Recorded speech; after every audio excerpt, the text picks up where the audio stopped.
vocês que nos assistem, que fazem parte presencial dessa escola. Eu sou o professor Darlan Oliveira, vou estar trabalhando este módulo Escatologia.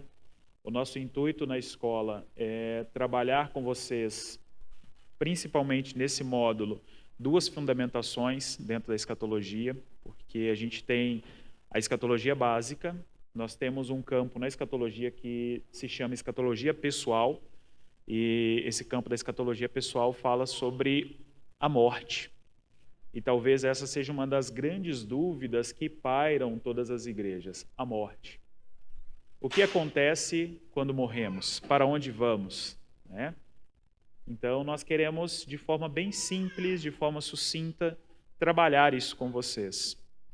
Quando nós falamos sobre a palavra escatologia, a gente precisa entender a etimologia dessa palavra.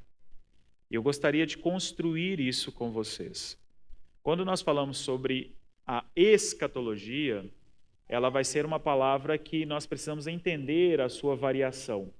Quando falamos sobre escato, ou o primeiro termo, né, dessa palavra em português, escatologia, nós vamos ter o escato ou skatios, vindo do grego, que significa consumação, último da série, fim de uma era, ponto final de uma jornada. Então, escatologia sempre vai nos falar do final, sempre vai nos falar da consumação, sempre vai nos falar da plenitude, da finalização de todo um tempo. Então, isso é escatologia. Quando nós nos convertemos, né, pelo menos foi a minha experiência, quando nós pegamos qualquer livro para ler, nós queremos chegar logo ao final do livro para saber como termina a história. E não é diferente no contexto cristão. Muitos se convertem, têm uma experiência com Jesus, são salvos, redimidos e querem saber como termina a história. E automaticamente, elas, no seu pensamento linear grego, elas correm para o livro de Apocalipse para saber como termina a história. E você que me ouve, você sabe o quão complexo é ler o livro de Apocalipse. Porque de repente a serpente que vira um dragão, uma mulher que está vestida de sol e pisa sobre a lua, e é uma confusão que parece que não traz clareza nenhuma, mas pelo contrário, traz medo, apreensão e incerteza. Então, entender escatologia é entender que Deus está em constante comunicação. Deus é um Deus comunicativo, Deus é um Deus que se revela. Então, falar sobre escatologia não tem a ver com um grupo seleto de pessoas.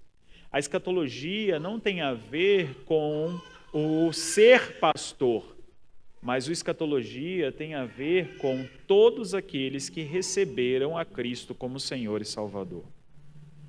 Então, falar sobre escatologia é falar sobre algo simples, que diz respeito ao final de todas as coisas, à consumação de todas as coisas, por meio de um diálogo simples.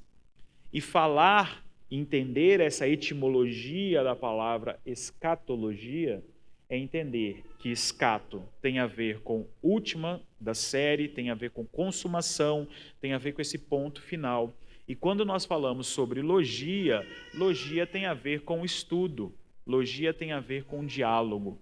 Não é simplesmente um estudo para a informação, mas é um diálogo. Então, o nosso intuito, neste módulo de escatologia com vocês, é conversar com vocês sobre escatologia. Talvez de uma forma que ninguém nunca sentou para conversar com você sobre escatologia. Mas nós queremos fazer isso com você. Nós queremos conversar sobre as últimas coisas. E entendendo as últimas coisas, nós podemos compreender essa multiforma de Deus, compreender essa vertente comunicativa de Deus, a identidade comunicativa de Deus. E Deus sempre vai falar. Eu gostaria de abrir com vocês um texto em Hebreus, capítulo 1, a partir do verso 1.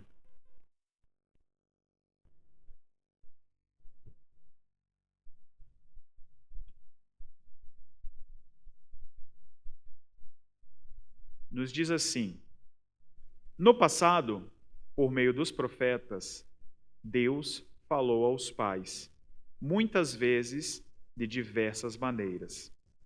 Nos últimos dias, porém, ele nos falou por meio do Filho, a quem designou herdeiro de todas as coisas e por meio de quem também fez o universo.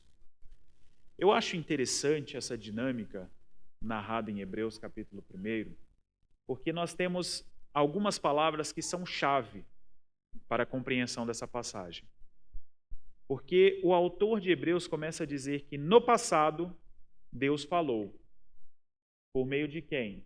Dos profetas.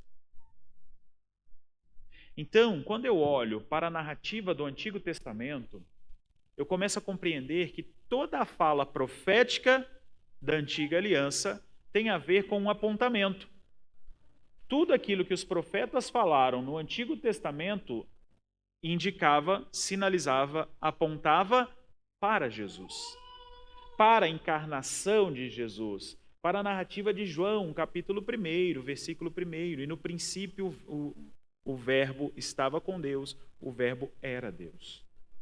Então, quando a gente começa a observar algumas riquezas de alguns textos que nós vamos ler, e eu quero convidar você, que é aluno dessa escola, a acompanhar o nosso raciocínio e acompanhar as leituras bíblicas, porque nós queremos construir com vocês um sentimento, nós queremos construir uma fundamentação, na verdade, de tudo aquilo que nós estamos falando nas Escrituras, para que não haja variação de dúvida sobre o que nós estamos falando.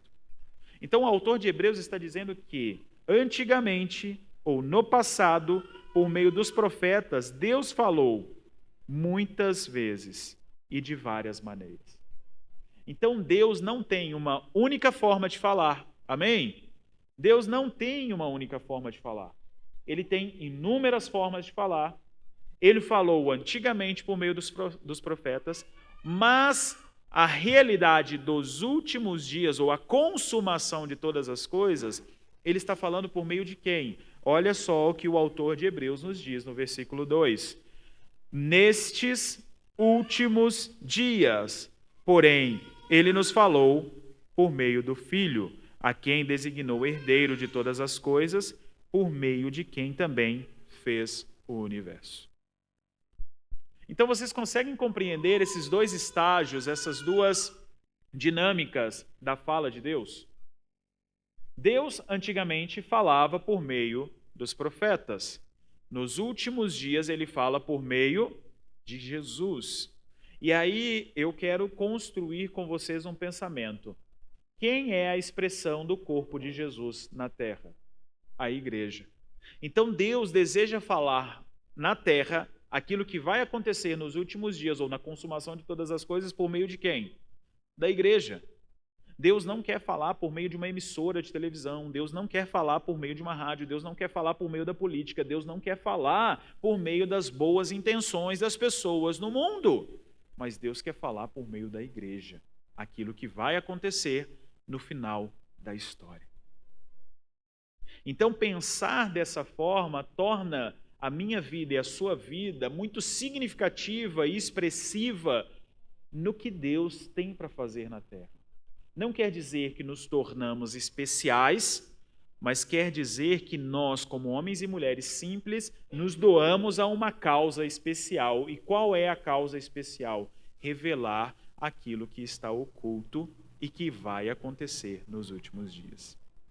Deus é um Deus relacional, Deus é um Deus comunicativo, e a partir dessa comunicação dele conosco, nós começamos a receber os seus segredos, nós começamos a conhecer os seus desígnios, nós começamos a conhecer quem ele é. E falar sobre o estudo da escatologia e sobre a importância da escatologia é falar sobre esse estudo da finalização, ou entender a plenitude de todos os tempos. Nós não vamos resolver o problema do mundo. Você que é aluno desse curso, você que ouve essa aula, eu quero te dizer uma verdade. Você não vai resolver os problemas do mundo. nós não vamos resolver os problemas do mundo. Sabe por quê? Porque todos os problemas do mundo só serão resolvidos quando o nosso Senhor, o nosso Messias, o nosso Machia voltar. Seja para levar a igreja arrebatada aos céus, seja para estabelecer um reino milenar nessa terra. Então toda injustiça, toda pobreza, toda fome, toda peste, toda doença só vai terminar quando Jesus voltar. E falar de escatologia é falar sobre esse anseio. Não de que as coisas simplesmente melhorem para que nós tenhamos uma vida melhor, mas é falar da ausência que Jesus nos traz nos dias de hoje. O quão precioso é a presença de Jesus para você. O quão precioso é desfrutar da comunhão dele para você. Às vezes construímos na mente o entendimento escatológico de que precisamos ser tomados de uma forma sobrenatural para ir para um lugar especial onde não seremos mais afligidos pelas mazelas do pecado. Mas o desejo do nosso coração em falar de escatologia precisa ser em conhecer mais de Jesus. Porque quanto mais eu conheço daquilo que é verdadeiro, menos risco eu corro de ser enganado por aquilo que é falso. E ser falso é diferente de ser uma inverdade, de ser uma criação. Se eu mostrar uma nota de R$3 para vocês, vocês automaticamente já vão rejeitá-la. Por quê? Não existe uma nota de R$3. Mas se eu pegar uma falsificação de uma nota de R$50 e mostrar a vocês, talvez vocês não consigam identificar se ela é uma nota falsa ou verdadeira. Por quê? Porque existe aquilo que é verdadeiro. Então, no campo da escatologia, sempre vai existir especulações. Mas quanto mais tempo você gastar conhecendo aquilo que é o verdadeiro, você correrá menos riscos de ser enganado por aquilo que é o falso. E pensando nessa dinâmica relacional de Deus, pensando nessa definição básica de escatologia que tem a ver com o estudo da consumação, o estudo das últimas coisas, esse diálogo, essa conversa, nós precisamos compreender a dinâmica do plano de Deus. Ou qual é o propósito eterno de Deus? Você já se fez essa pergunta? Eu tenho certeza que talvez você já tenha orado e perguntado: Deus, qual é a sua vontade para a minha vida? Mas talvez essa pergunta ela tenha uma resposta muito melhor e muito mais sóbria se você perguntar: Deus, qual é o seu desejo sobre a terra? Então, falar sobre escatologia é falar sobre o desejo de Deus a ser realizado sobre a terra. Vocês já pararam para pensar que Jesus, quando ora e nos ensina a orar a oração do Pai Nosso, ele não ora no sentido, Deus me leve, ou Pai, me leve para uma realidade maior ou melhor do que essa que eu estou vivendo. Mas quando Jesus começa a falar sobre a oração em Mateus capítulo 6, ele fala: Pai nosso que estais nos céus, santificado seja o teu nome, seja feita a tua vontade aqui na terra, como ela é no céu. Então existe uma vontade de Deus sendo comunicada e expressa em total plenitude no céu. No céu não existe problema com pandemia. No céu não existe problema com finança. No céu não existe problema com câncer. No céu não existe problema com pecado. Mas somente homens e mulheres simples, que estão disponíveis e dispostos a construir um diálogo sobre a consumação de todas as coisas, serão homens e mulheres que terão a autoridade para orarem dessa forma, assim na terra como no céu. E para que nós possamos ter esse tipo de autoridade, a gente precisa compreender o estágio, ou os estágios do plano de Deus. Deus tem um plano, Deus tem uma vontade. Deus não é um ser aleatório no universo que se tornou egocêntrico em si mesmo e que um dia ele acorda de bom humor e outro dia ele acorda de mau humor. Porque às vezes quando lemos o Antigo Testamento podemos até ter esse tipo de sentimento, e é um sentimento que não é procedente ou proveniente do Espírito Santo em nós. Porque Deus no Antigo Testamento, às vezes ele olha uma situação de pecado e ele fala, mate todos, extermine as crianças, extermine os animais. E a gente parece que olha Deus e fala, que carrasco! O Deus do Novo Testamento é um Deus mais legal, é o Deus da graça. Não, mas existe expressão de graça, existe expressão do Espírito Santo até mesmo no Antigo Testamento. Mas isso é assunto para uma outra aula, para um outro momento. Mas eu queria que vocês pensassem nisso. Nós precisamos compreender o plano de Deus. E o plano de Deus sempre será dividido em 4 etapas. Sempre será dividido em criação, queda, redenção e consumação. O plano de Deus sempre será revelado a nós, e ele é revelado por meio das Escrituras, por meio da criação, por meio da queda, por meio da obra redentiva ou redenção e por meio da consumação. Então, para que você entenda o que vai acontecer nos últimos dias, você precisa entender como as coisas começaram. Você que é pai, você só vai saber do casamento do seu filho, ou os detalhes do casamento do seu filho, se você compreender, primeiramente, como foi o nascimento do seu filho. Você não tem como queimar etapas, por isso a escatologia ela não pode ser simplesmente especulativa no sentido da curiosidade, mas ela precisa ser especulativa no sentido de ser algo que vai acontecer. Então é a consumação de todas as coisas. Mas para que eu entenda a consumação, eu preciso compreender a criação. E quando eu olho para a criação, eu preciso compreender Gênesis.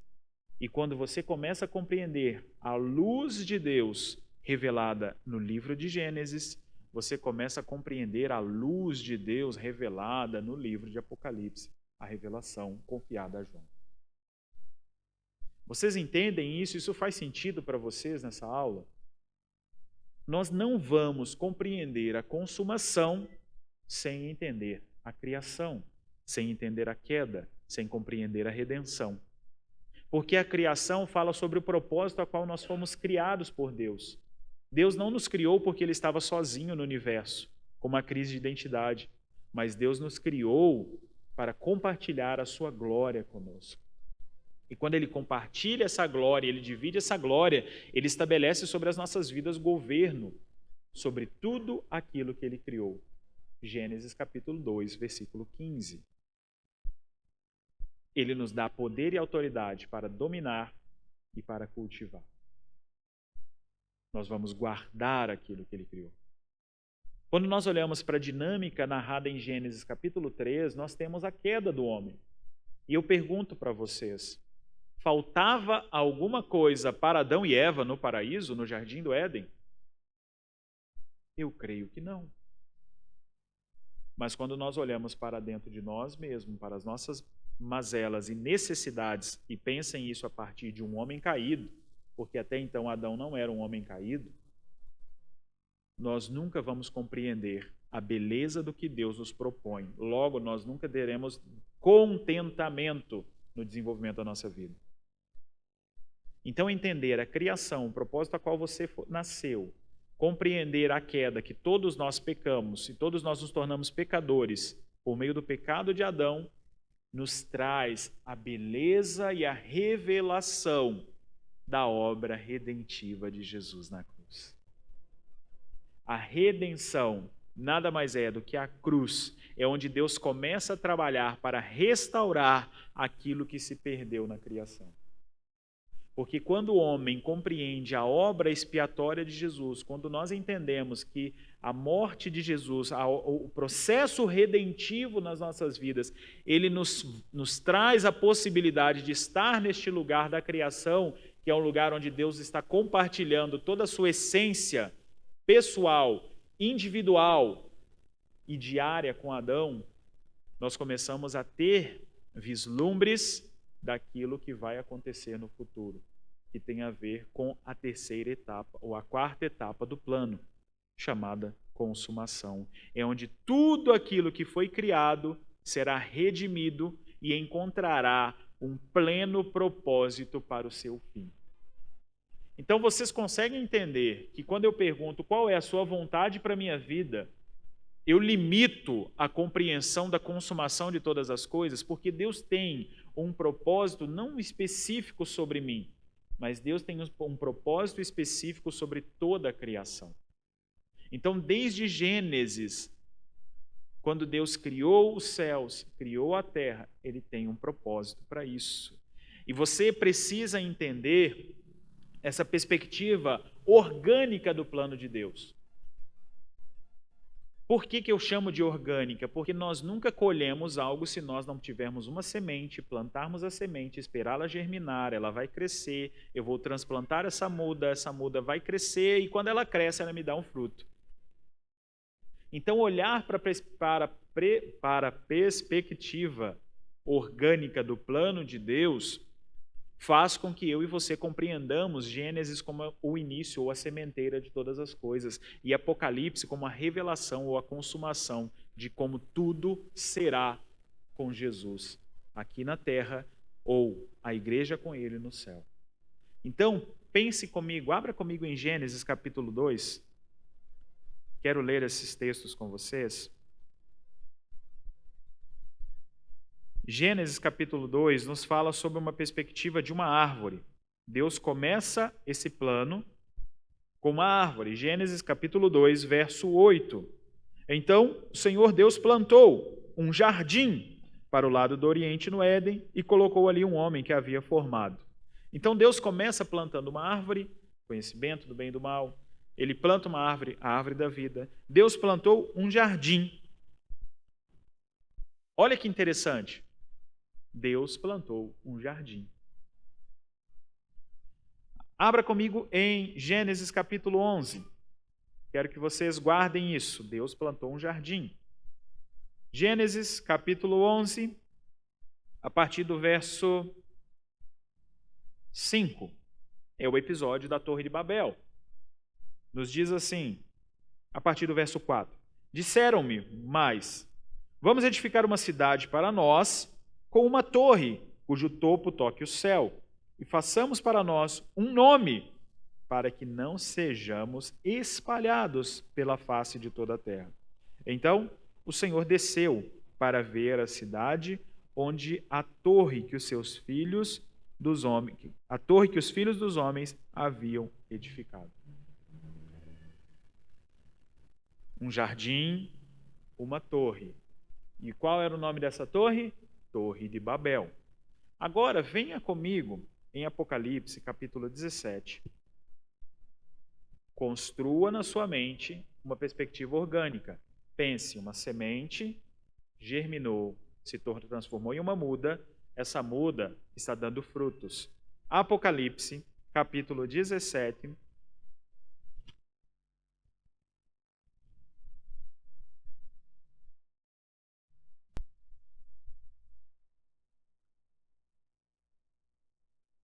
Versículo 4. A mulher estava vestida de púrpura e de vermelho, enfeitada de ouro, pedras preciosas e pérolas, e segurava na mão um cálice de ouro, cheio de abominações e da imundícia da prostituição. Isso fala sobre a grande meretriz, a grande prostituta, a Babilônia. Apocalipse capítulo 18. A partir do verso 6. Retribuiu-lhe de acordo com que ela vos deu, em dobro, conforme as suas obras. Dei-lhe bebidas em dobro no cálice em que ela vos deu de beber. Causei-lhes tanto tormento e tristeza, quanto a glória e o luxo que ela buscou para si. Pois no coração ela diz, estou assentada como rainha, não sou viúva e de modo algum passarei por tristeza. Isso fala sobre a grande Babilônia. Então pensem, Babel começou com uma torre, aqui se transformou, e aí você pode ler depois com bastante cuidado e detalhes, Apocalipse capítulo 17, 18 e 19. porque fala sobre as atitudes de uma prostituta, fala sobre um sistema econômico chamado Babilônia. Tudo começou com uma torre. Construa na sua mente uma perspectiva orgânica. Começou com uma torre, com o desejo de que nós não sejamos espalhados, mas sejamos juntos, um só povo. Porém, a intenção do coração na construção dessa torre foi uma intenção errada. Construamos uma torre para que o nosso nome se torne célebre. E quando nós olhamos para nós mesmos, nós nunca vamos construir de forma sóbria teologia, nós nunca vamos construir de forma sóbria e simples escatologia. Abra comigo em Apocalipse, capítulo 22. Gênesis, capítulo 2, nos fala sobre um jardim, ok? Guardem isso. Apocalipse, capítulo 22, a partir do verso 2, nos fala sobre uma cidade. Uau! Olha só o que nos diz em Apocalipse, capítulo 22, verso 2. No meio da praça da cidade, de ambos os lados do rio, estava a árvore da vida, que produz 12 frutos de mês em mês, e as folhas de árvore são para a cura das nações. O que existia lá no Éden, naquele jardim que Deus plantou? 2 árvores. A árvore do conhecimento do bem e do mal e a árvore da vida. Ok? Então, naquele jardim, nós tínhamos 2 árvores. A perspectiva orgânica do plano de Deus, ou a evolução daquilo que Deus está fazendo ao longo da humanidade, nos revela que na consumação de todas as coisas, nós não teremos simplesmente um jardim, mas nós teremos uma cidade.